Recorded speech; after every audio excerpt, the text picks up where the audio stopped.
ಬುಧವಾರ ಭಾನುವಾರ ಬಂದುಬಿಟ್ರೆ ಏನು ಚಿಕನ್ ರೆಸಿಪಿ ಮಾಡೋದು ಅಂತಲೇ ಯೋಚನೆ ಮಾಡ್ತಾಯಿದ್ರೆ ಈ ಒಂದು ರೆಸಿಪಿನ ಖಂಡಿತವಾಗ್ಲೂ ಟ್ರೈ ಮಾಡಿ. ಎಲ್ಲರಿಗೂ ಇಷ್ಟ ಆಗೇ ಆಗುತ್ತೆ. ಹುಳಿಯಾಗಿ ಖಾರವಾಗಿ ತುಂಬಾ ಚೆನ್ನಾಗಿರುತ್ತೆ ಈ ಗೋಂಗೂರ ಚಿಕನ್ ಫ್ರೈ. ಇದು ಚಪಾತಿ ಬಿರಿಯಾನಿ ಇದಕ್ಕೆಲ್ಲ ತುಂಬಾ ಚೆನ್ನಾಗಿರುತ್ತೆ. ಫಸ್ಟ್ ಇಲ್ಲಿ ನಾನು ಒಂದು ಬಾಣಲಿಗೆ 3 ಸ್ಪೂನಷ್ಟು ಎಣ್ಣೆಯನ್ನು ಹಾಕ್ಕೊಂಡಿದ್ದೀನಿ. ಇದನ್ನು ನಾವು ಗೋಂಗೂರ ಎಲೆ ಅಂತ ಕರೀತಾರೆ. ಈ ಸೊಪ್ಪೇನಿದೆ ಸ್ವಲ್ಪ ಹುಳಿ ಇರುತ್ತೆ. ಇದನ್ನು ಫಸ್ಟು ನಾವು ಎಣ್ಣೆ ಹಾಕ್ಕೊಂಡು ಎಣ್ಣೆಯಲ್ಲಿ ಹುರ್ಕೋಬೇಕಾಗತ್ತೆ. ಹುರ್ಕೋತಾ ಎಲೆ ಎಲ್ಲ ಬಾಡ್ದಂಗೆ ಆದಮೇಲೆ ಅದೇ ಒಂದು ರೀತಿಯಾದ ಪೇಸ್ಟ್ ಥರ ಫಾರ್ಮ್ ಆಗಿಬಿಡುತ್ತೆ. ಈ ಎಲೆಯಲ್ಲಿ ತುಂಬಾ ಹುಳಿ ಅಂಶ ಇರುತ್ತೆ.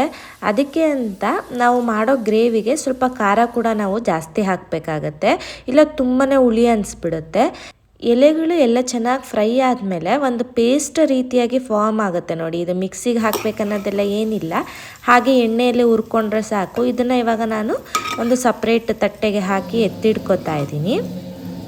ಇದೇ ಎಣ್ಣೆಗೆ ಇವಾಗ ನಾನು ಒಗ್ಗರಣೆ ಹಾಕೋತೀನಿ. ಇದಕ್ಕೆ 1/4 ಸ್ಪೂನಷ್ಟು ಜೀರಿಗೆ, ಹಾಗೆ ಸ್ವಲ್ಪ ಸೋಂಪನ್ನು ಹಾಕ್ಕೊಂಡಿದ್ದೀನಿ. ಹಾಗೆ ಒಂದು ಪಲಾವ್ ಎಲೆ, 1 ಅನಾನಸ್ ಹೂವು, ಹಾಗೆ ಚಕ್ಕೆ, 2 ಲವಂಗ, ಹಾಗೆ 2 ಏಲಕ್ಕಿಯನ್ನು ಹಾಕೋತಾ ಇದ್ದೀನಿ. ಹಾಗೆ 2 ಗುಂಟೂರು ಮೆಣಸಿನ್ಕಾಯಿನ ಕೂಡ ಇದಕ್ಕೆ ಸೇರಿಸ್ಕೊತಾ ಇದ್ದೀನಿ. ಕರಿಬೇವಿನ ಸೊಪ್ಪನ್ನು ಸ್ವಲ್ಪ ಜಾಸ್ತಿನೇ ಹಾಕ್ಕೊಳ್ಳಿ, ಫ್ಲೇವರ್ಫುಲ್ಲಾಗಿ ಚೆನ್ನಾಗಿರುತ್ತೆ. 2 ಈರುಳ್ಳಿಯನ್ನು ಸಣ್ಣದಾಗಿ ಹಚ್ಚಿಟ್ಕೊಂಡಿದ್ದೀನಿ, ಅದನ್ನು ಕೂಡ ಸೇರಿಸ್ಕೊತಾ ಇದ್ದೀನಿ. ಇದನ್ನು ಸ್ವಲ್ಪ ಚೆನ್ನಾಗಿ ಫ್ರೈ ಮಾಡ್ಕೊಳ್ಳೋಣ. ಈರುಳ್ಳಿ ಎಲ್ಲ ಸ್ವಲ್ಪ ಚೆನ್ನಾಗಿ ಹೊಂದ್ಕೊಂಡಿದ್ದಾದಮೇಲೆ ಒಂದು ಸ್ವಲ್ಪ ರುಚಿಗೆ ತಕ್ಕಷ್ಟು ಉಪ್ಪನ್ನು ಸೇರಿಸ್ಕೊತಾ ಇದ್ದೀನಿ. ಅದಾದಮೇಲೆ 1 ಸ್ಪೂನಷ್ಟು ನಾನು ಶುಂಠಿ ಬೆಳ್ಳುಳ್ಳಿ ಪೇಸ್ಟನ್ನು ಕೂಡ ಸೇರಿಸ್ಕೊಂಡು ಚೆನ್ನಾಗಿ ಹುರ್ಕೋತಾ ಇದ್ದೀನಿ.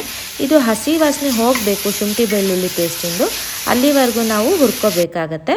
ಅದಾದಮೇಲೆ ಒಂದು ಅರ್ಧ ಟೀ ಸ್ಪೂನಷ್ಟು ಅರಿಶಿನ ಕೂಡ ಹಾಕೋತಾ ಇದ್ದೀನಿ. ಹಾಗೆ 1/4 ಸ್ಪೂನಷ್ಟು ಖಾರದ ಪುಡಿ, ಹಾಗೆ 1 ಸ್ಪೂನಷ್ಟು ಧನಿಯಾ ಪುಡಿನ ಇಲ್ಲಿ ಸೇರಿಸ್ಕೊತಾ ಇದ್ದೀನಿ. ಇದನ್ನೆಲ್ಲ ನಾವು ಎಣ್ಣೆ ಇದರಲ್ಲೇ ನಾವು ಮಸಾಲೆಗಳನ್ನು ಹುರ್ಕೋಬೇಕಾಗತ್ತೆ.